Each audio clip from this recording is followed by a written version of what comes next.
Perkenalkan, nama saya Marcelina Intan dari Di sini saya akan menjelaskan kembali hasil pajak.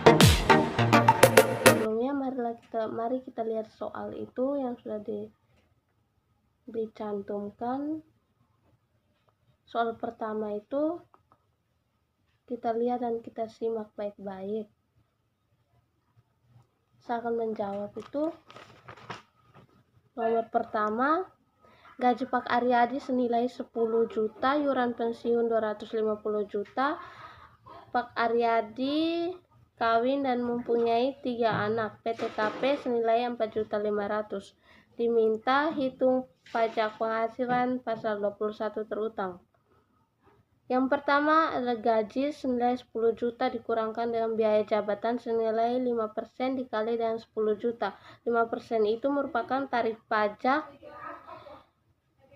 karena 10% itu masih berada di antara 0 sampai 50 juta. Kemudian hasilnya 500.000.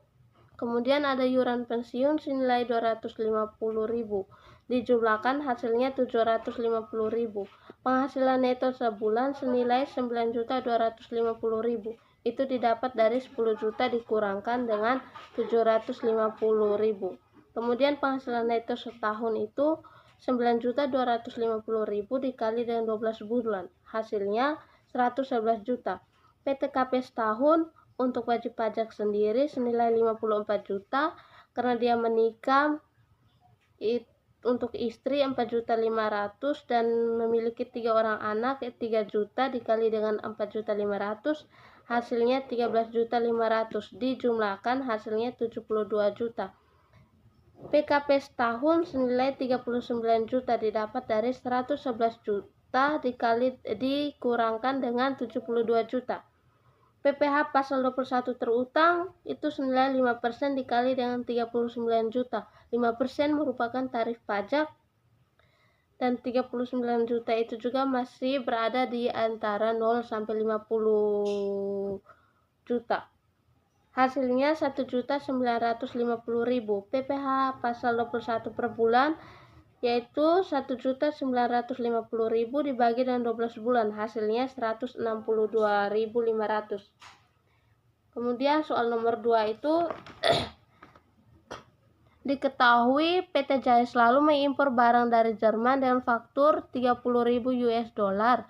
Biaya asuransi 5%, biaya angkut 10%, biaya masuk 20%, biaya masuk tambahan 10%, dan kurs yang ditetapkan Menteri Keuangan 1 US dollar senilai 15.000. Diminta yang pertama PPh pasal 22 yang dipungut jika memiliki API. Di situ kita lihat ada harga faktur senilai 30.000 US dollar, biaya asuransi itu 5% dikali dengan 30.000. 30.000 itu merupakan harga faktur. Hasilnya 1.500. Biaya angkut itu 10% dikali dengan 30.000, hasilnya 3.000. Total dari harga faktur ditambah dengan biaya asuransi ditambah dengan biaya angkut senilai 34.500. Kemudian 34.500 itu dikalikan lagi dengan kurs yang ditetapkan oleh Menteri Keuangan senilai 15.000, hasilnya 517.500.000.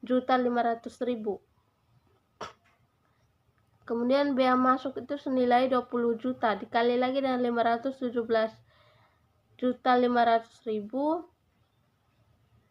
hasilnya 103.500.000. Kemudian biaya masuk tambahan senilai 10% dikali dengan 517.500.000, hasilnya 51.750.000.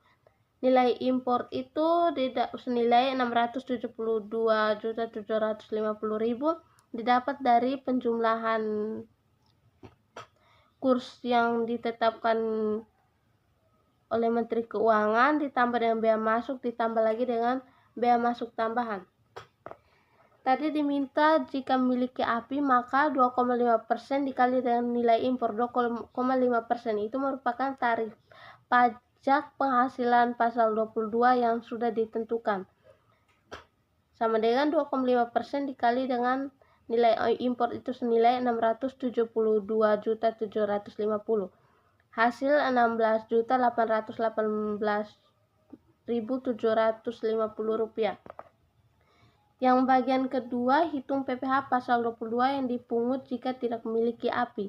Jika tidak memiliki API, maka tarif pajaknya itu senilai 7,5% dikali dengan nilai impor senilai 672.750.000. Hasilnya 50.456.250 rupiah. Kemudian soal yang ketiga itu kita lihat sama-sama. Itu diketahui PT Riang selalu menjual hasil produksi baja ke PT Gembira Selalu senilai 825 juta. PPN-nya itu senilai 10%. Ditanya, hitung PPh pasal 22 terutang. DPP kali PPN itu DPP-nya 100/110 dikali dengan 825 juta, hasilnya 750 juta. PPh pasal 22 itu 0,25%. 0,25% itu karena dia menghasilkan produk yaitu baja. Dikali dengan 75 juta, hasilnya 1.875.000.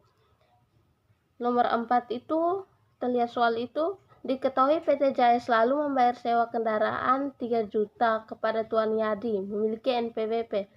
Ditanya, hitung PPh pasal 23 terutang. Ketentuan pasal 23 terutang itu untuk membayar sewa kendaraan itu senilai tarifnya itu 2%. Jadi 2% dikali dengan pembayaran sewa kendaraan itu senilai 3 juta, hasilnya 60.000. Kemudian kita lihat nomor 5 itu. Nomor 5 itu soalnya sama dengan nomor 3. Jadi cara pengerjaannya itu juga sama seperti di nomor 3. Sekian dan terima kasih.